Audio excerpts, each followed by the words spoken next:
منم کوروش شاه جهان،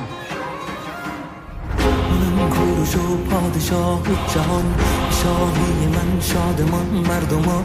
به بابل در آمد سپاهی ز من، رها کردن این سرزمین راز مرگ.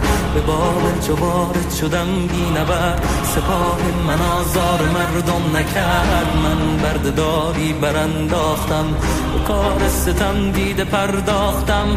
کسی را نباشد به کس برتری، برابر بود مسگر و لشکری. پرستش به فرمانم آزاد شد، معابد دگر بار آباد شد. به دستور من صلح شد برقرار، که بیزار بودم من از کارزار. میان دو دریا در این سرزمین، خراجم دهد شاه و چادر نشین.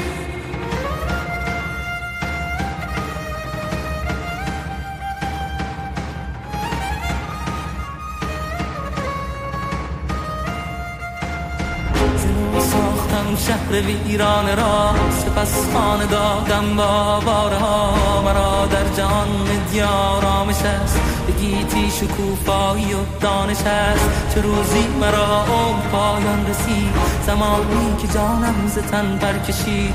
نه تابوت باید مرا بر بدن، نه با مومیایی کنیدم کفن. بند این بیکرم بعد از این، شود جزی از خاک ایران زمین. بند این بیکرم بعد از این، شود جزی از خاک ایران زمین. Estudianos, هي كانت مش مية سفارة، هلا نخمل سلطانا يمانا.